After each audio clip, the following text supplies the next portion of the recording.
Well, hello, this is Cindy, and I'm going to be using the color wheel again on today's painting. So I do like the idea of using yellow and then using some of the colors below, which would make this a split complementary set of colors. What I'm choosing is the red violet, the blue violet, blue, and yellow. I'll also be using white and gold, and these are all Amsterdam brands. I'm using the Olga Soby Recipe, which is much thinner than other recipes, and I'm going to be using the Amsterdam red violet as the base. I shook these up last night, and that's to ensure most of the bubbles are gone by the morning time. I'm still learning all the different terms, so if you might hear me now and then use a term that does not apply.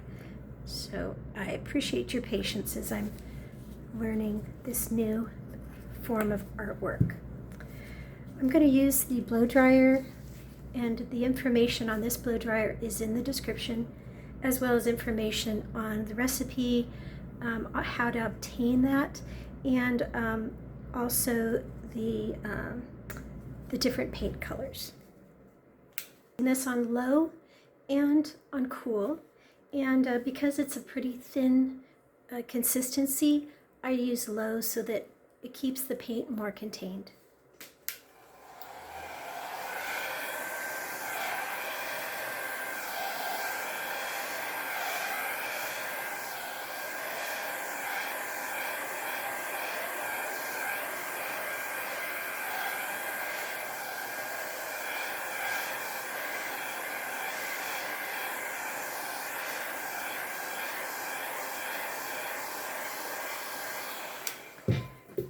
So it's pretty clear I have insufficient paint in the center, so I'll go back over that a little bit.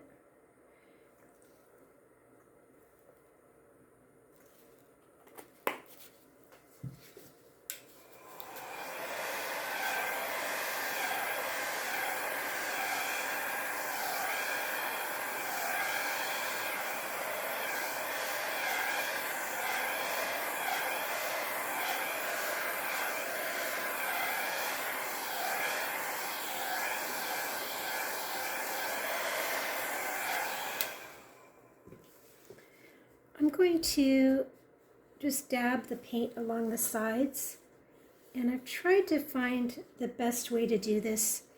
I think that when I just dab it, the color is not as consistent. So if I just kind of brush this way, just in one straight line, I think that it helps to keep the sides just a little more consistent. And what I'm going to do is I'm going to tilt this a little bit so that the paint on the base is a little more even. What I found happens is if I don't do this, then sometimes the paint kind of pools, and then it dries and creates a little bit of an edge, kind of a section that's lifted. And I heard that this is a good way to ensure that the paint dries a little more level.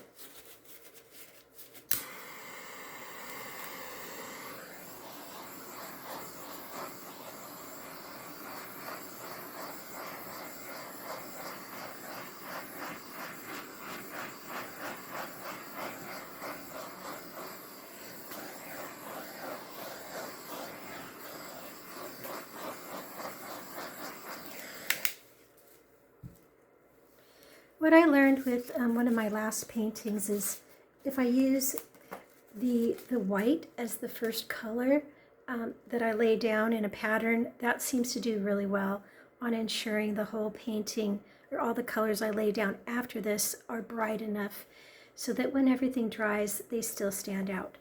And I have been making kind of like an S but I come down too low so that it limits the way I lay out the flowers. So, and I have seen people use, other artists use kind of like an L instead of the S. So I think I may go ahead and try that today.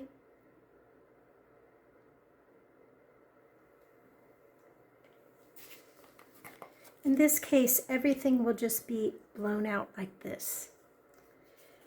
Okay, next I will use the purple. Now this purple is very, very dark. So I think I may go ahead and put a little bit more white over it.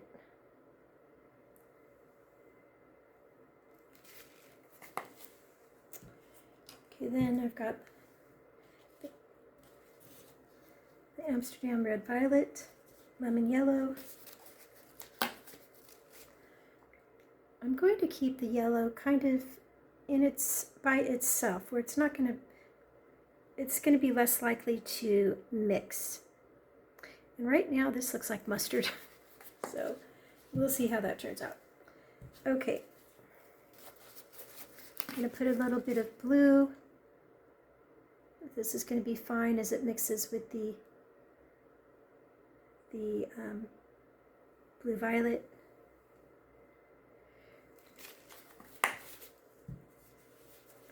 I'm going to put just a little more of the white.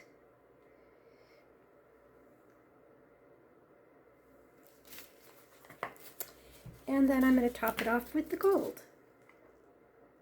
I'm still trying to figure out how to get that gold to not sink. I'm going to go over the canvas with my torch.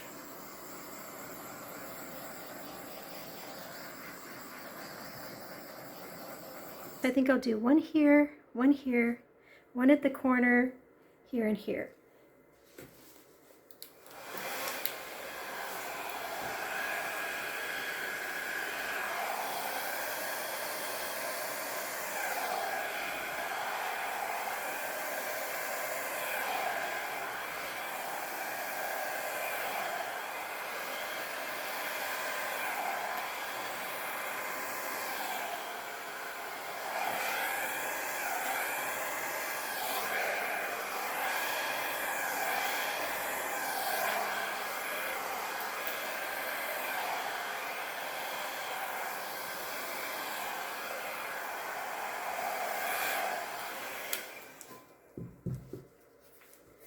Okay, this came out a little different than I had thought.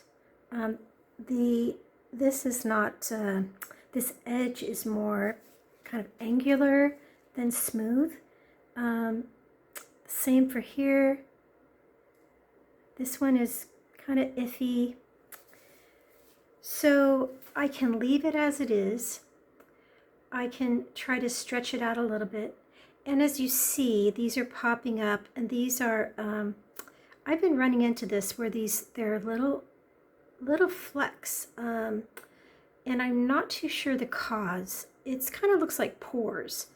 They're not cells necessarily, but I'm using all the same paint brand, all the same recipe, so I'm not sure exactly why that's happening. And I see it mixing in all throughout here, and not just in the white area. So I'll probably reach out to some of the other artists to find out what is this and what went wrong.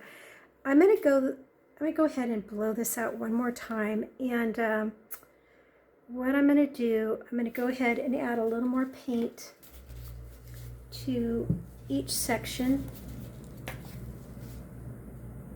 Now this is kind of a judgment call, because sometimes the more I work on something, the more I go, oh my gosh, let's start all over. And that has happened more than once. Going with the white, the blue violet. I'm going to put a little bit of the red violet in here, just a dab, because since that color is part of the base, that might help the everything to blend really well. These colors I'm laid out as well as the base. Okay, I'm gonna put in a little bit of this. This is the bright blue. I'm gonna try to keep it separate so it doesn't mix and muddy. I'll go ahead and put in more of the gold.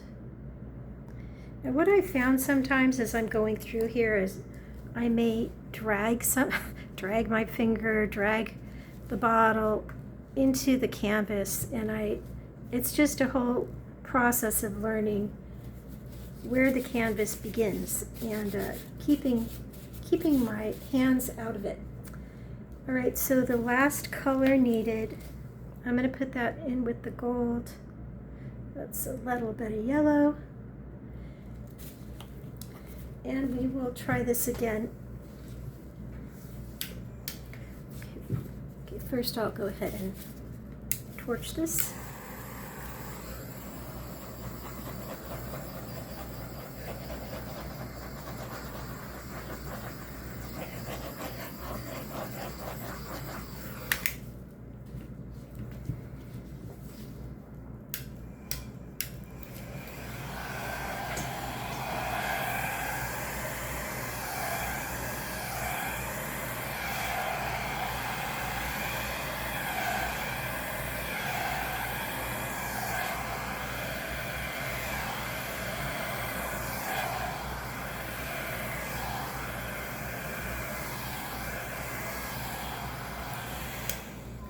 Okay, I think I like that a little bit more. Now with the really thin consistency of this paint, it's important to make sure that wherever it's drying, that it's level. And I do have, this table is actually 6 feet long, so there's a really good spot for me to lay it out. And because since it's so thin, it could start all flowing down or creating little rivers or ledges that will impact the way the final painting looks. But I'm pretty happy with this. I feel like it's pretty, it's unique. The colors do work well together. I didn't add green, but you got a little bit of green popping up here as the yellow and blue mix. And I like that the background color of the red violet is coming through. I think overall it's working out pretty good, and it is out of the norm for me because I typically just do the S shapes, and so I'm happy with this. Now what I need to do is just check the sides again, and I think the sides are fine. What I could do probably is paint it at the very end, like after it's dried for a week or two, just come in and paint just the edges. Okay, I feel like this is kind of dragging already, so I'm going to go ahead and go over that one more time.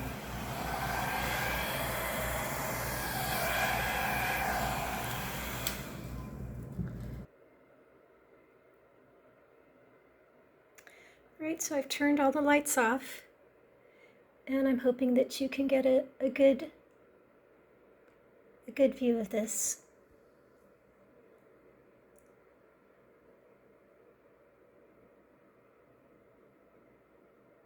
What I love about these Dutch pours is just how the colors just mix really beautifully, very smooth, and really give a nice impression of petals.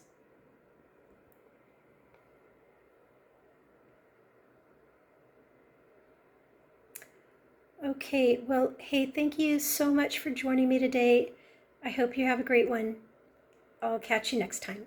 Bye-bye.